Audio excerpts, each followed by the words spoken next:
श्वसुरान सुरदश्चैव शेनयोरुभयोरपि. या दोन्ही सैन्यामध्ये माझे आचार्य आहेत, माझे आजोबा आहेत, माझे मामा आहेत, माझे सासरे, माझे बंधू सर्व माझे, आणि यांना मी मारू.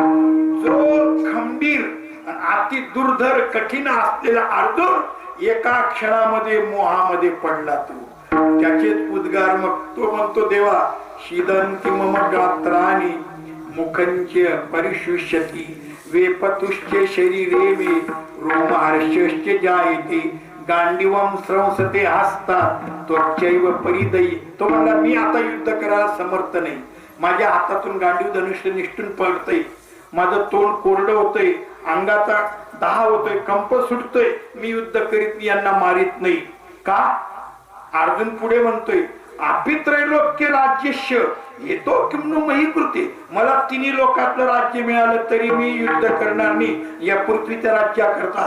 हे पापी आहेत, अतताई आहेत, अतताई.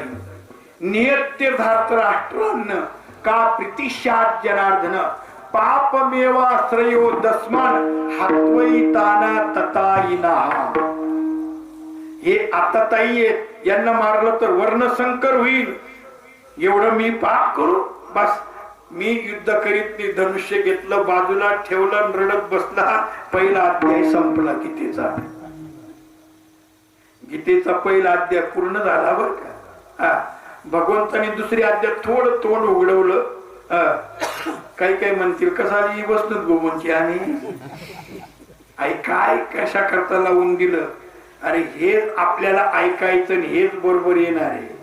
ऐका जरा, मी तुम्हाला हवा असा तो तसा सांगेल तेवढ्या पुरती करमणूक होईल, पण समाधान कृतार्थता.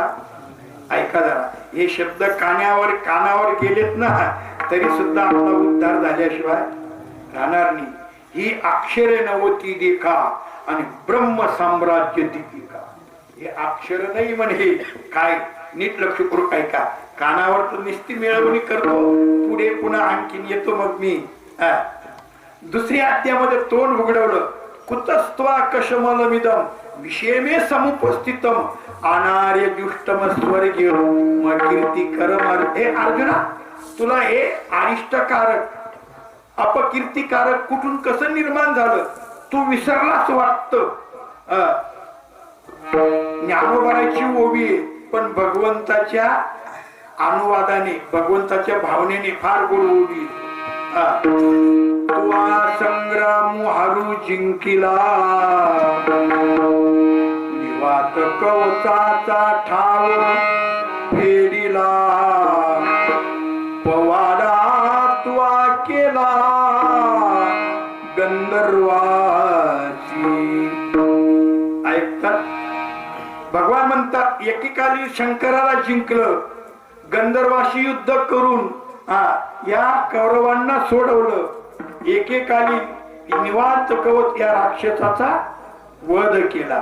आणि तो तू आजी येथे सांडोनी वीर वृत्ती ते आणि अधोमुख हृदया ते करीतो असेल. तोच तू अर्जुन आज खाली तोंड करून रडतोय, हे मला काही बरं वाटत नाही म्हणे. पण त्यावेळेस अर्जुन म्हणतो आणखीन, ऐका, तुम्ही म्हणतात बरोबर आहे, पण देवा गुरुन हातवाही मानुभावान श्रेयो भोक्तुम भैक्षमपि लोकी. देवा हे गुरु आहे, यांनी मला विद्या शिकवली आणि ती विद्या जर मी त्यांच्यावर चालवली तर काय होईल. मग ज्ञानोबरांनी एक मजेदार उदाहरण दिले. जेथीचा कृपालाई जे वरू तेथेची म्हणे वे भिचारू तरी मी काय भस्मासुर अर्जुन म्हणे. ऐकता, फार गोड उदाहरण दिले. भस्मासुर हा एक राक्षस भगवान शंकराने त्याला निर्माण केलं होतं. कुणाला? भस्मासुराला. का तर भगवान शंकराला मेलेल्या माणसाची राख लागायची, त्याला चिता भस्म म्हणायची. मग भगवान शंकराने त्याला निर्माण केलं, सांगितलं मेलेल्या माणसाची राख घेऊन ये. मग तो जायचा, चोपडा आंबळनेर धुळ्यापर्यंत बी पोचून जायचो. ऐकतात ना. हा, पण एखादी वेळेस माणसं मरायची, एखादी मरायचीच नाही. त्यांनी केली तक्रार, हे बोलतं बोळ दैवत भगवान शिवजी आपल्या गावाचं मोठं अधिष्ठान आहे. मला आमच्या महाराजांनी सांगितलं, इथं दररोज सकाळी 5 लिटर आणि संध्याकाळी 5 लिटर दुधाचा अभिषेक होतो. काय भाग्यवान आहे, कोणत्या जन्माची पुण्य असेल. मी म्हणतो या खवशी गावात काहीच कमी पडणार नाही, काही कमी पडणार.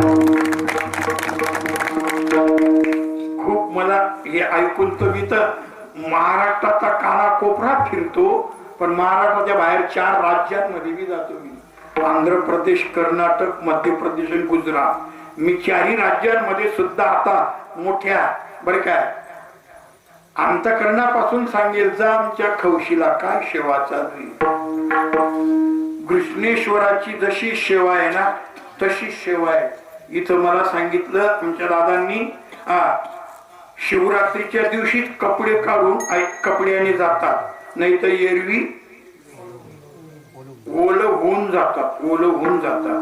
काय भाग्य, काय भाग्य, कोणत्या जन्माची पुण्य. जे जे सेवा करतील भगवान शिवजी काही कमी, कारण ते इतकं भोळ दैवत आहे, तो दुष्टाला सुद्धा मोक्ष देतो, आपल्याला देणार नाही. मी तेच सांगतो. आता ते हे उदाहरण आहे का. मग त्या भस्मासुराने तक्रार केली, देवा मला खूप त्रास होतो आणि असं म्हणे, मग मला असा वर द्या, मी जागच्या जागी बसल्या बसल्या काम करेन, असा वर द्या. इतकं बोळ दैवत विचार केला नाही, हे माझ्यावर बी उलटेल बदलेल काय, असा वर दिला त्या भस्मासुराला. जा, तू ज्याच्या डोक्यावर हात ठेवला का तो जळून भस्म होत जाईल, ते घेऊन येतला. आता ते असुर डोक्यावर हात ठेवताना विचारच करीन, अहो कीर्तनकार आहे का पकवाजी. डोक्यावर विचारच नाही ना. झाली वेळ का डोक्यावर हात ठेवायचा, झाली वेळ का डोक्यावर हात ठेवायचा. असं करता करता एके दिवशी नारदाची स्वारी आली आणि त्यांच्या डोक्यावर हात ठेवायला लागलं. कोणाच्या. आता नारद किती विचित्र माणूस आहे, जो दुसरा ना डोक्यावर हात फिरावस तो आपल्या डोक्यावर हात ठेवली. नारदाच्या डोक्यावर काय करतो, काय करतो म्हणजे तुमच्या डोक्यावर हात ठेवतो, तुम्ही जळून भस्म होणार आणि ते भगवान शंकराला नेऊन देणार. नारद अक्कल ऐकतो म्हणे, काय अरे जाणार त्या शंकराच्या डोक्यावर हात ठेवून दे आणि ती पार्वती मिळून घेणार म्हणे, असं समजायची कोणीच सांगत नाही म्हणजे. बदललं ना ते, जगी फिरलं आणि धावलं शंकराकडे. भगवान शंकर आपला मग फुटा गेलं, हे माझ्यावरच बदललं. भगवान शंकर जेव्हा पळतात पुढे, हा माग भगवान शंकर वैकुंठात गेले विष्णूकडे, देवा देवा देवा मला वाचवा. म्हणे काय केलं तुम्ही आता. म्हणे मी त्या आसुराला वर दिला, ते माझ्यावर चालवा. पण इतके कसे बोळे हो देवा तुम्ही. वर देताना अशी पोट कलम घालायला पाहिजे ना, मी सोडीशीन कोणाका डोक्यावर हात ठेवून. पण बर ते बोल ठीक आहे तुम्ही बसा, आता मी निवारण करतो म्हणे. त्यांना बसून दिलं भगवान शिवजीला शंकराला, आणि त्या विष्णूने सुंदर मोहिनीचं रूप धारण केलं. आणि त्या मोहिनीचं रूप धारण करून भस्मासुरकडे गेली. ती मोहिनी हे बघून मोहितच होत. कोण. आणि बहुतेक भस्मासुर मोहिनीतले मोहितच होत. जाऊ द्या, कमी करण लागणं तुम्ही काय समज. आणि मोहित झालेले ऐकतात ना त्या, बर का, मोहित झालेले काही का सांगेना ऐकायला तयार होतात. ज्ञानोबरायांनी ज्ञानेश्वरीच्या 13 अध्यायामध्ये बी वर्णन केलेले. तियेचे छंदे नाचे माकर गारुड्याचे जैसे होय. ज्ञानोबरायांनी ज्ञानेश्वरीच्या 13 अध्यायात वर्णन केलेले. आता त्या मोहिनीने याला बघितलं, याने तिला बघितलं, तो म्हणला वा वा काय स्वरूप आहे. त्या मोहिनीला म्हणतो माझी इच्छा आहे तुमच्या बरोबर लग्न करावं. ती म्हणली हंगाम चालू आहे, आपण लग्न करू, पण माझी एक आट आहे. आणि काय. मी अगोदर जसं नाचेल तसं तुम्हाला नाचावं लागेल. म्हणजे नाचाला आणि परंपरा पूर्वीपासूनच आहे. मग हे मोहित झालं होतं ते म्हणे मला मान्य चालेल म्हणे. आणि मग त्या मोहिनीने असं त्याला मोहित केलं, बेभान केलं. ती जशी नाचते तसं ते नाचायला लागलं. नाचता नाचता त्या मोहिनीने दोघं हात कमरावर, याने तसंच करा. नाचता नाचता त्या मोहिनीने एक हात कमरावर एक हात खांद्यावर, याने तसंच करा. हळूच त्या मोहिनीने नाचता नाचता एक हात कमरावर आणि एक हात याने मी तसं केलं ना, कावसच मी हात टाकलं. ऐकता आता ती मगाची ओवी कळेल तुम्हाला. मगाची ओवी, जेथीचा कृपा लाईचे वरू तेथेची म्हणेवे विचारू, तरी मी काय भस्मासुर अर्जुन म्हणे. अर्जुन म्हणतो देवा त्या भस्मासुराला शंकराने निर्माण केलं, त्यानेच वर दिला आणि तोच वर त्यांच्यावर चालवायला लागला. तसं ज्यांनी मला विद्या शिकवली, ज्यांच्यापासून मी विद्या शिकलो, तीच विद्या जर मी त्यांच्यावर चालवली, त्याच्यात माझ्यात काय फरक उरला म्हणे. म्हणून मी युद्ध करीत नाही. मग भगवंताने 11व्या अध्यायापासून चांगली सुरुवात केली. आशोचानन व शोचस्त्वं प्रज्ञावादांश भाषसे गतासून गता सोंश्च नानुशोचन्ति पंडित. भगवान चांगल्या प्रकारे उपदेश करतात. अर्जुना तुला असं वाटतं तू मारलं तर मरतील, नाही तर मरणार नाही असं वाटतं? अरे निमित्त मात्र भव सव्यसाची, तू निमित्त मात्र हो. आणि मनुष्य हा खरं निमित्त मात्र निमित्ताचा गणी केला असे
संगीत माझा भलता आवडीचा विषय. मी थोडासा गाबरी म्हणून राहिलो, कारण बहुतेक खेड्यांमध्ये माझा भलता अपमान होऊन जायले. अपमान होतो पण मी तरी बोलता कोडगान पट्याला होईल. प्रत्येक दिवशी दर दिवशी सांगतो मी बालचंद्र महाराज प्रत्येक कीर्तनातून. कारण संगीत ज्याला आवडतं त्याला बरं वाटतं. आता ज्यांना समजत असेल ना त्यांना असं वाटतं हे मी म्हणत राहत काय, पण ज्यांना समजत नाही ना काही काही असं वाटत हे लवण मावडली.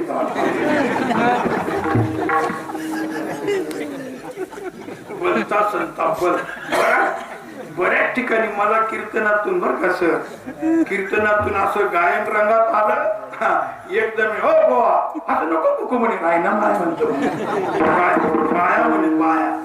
हा अवघड खूप कमी आवड. पण मी या संगीताच्या जोरावर राष्ट्रपती भुवनात गेलो. मी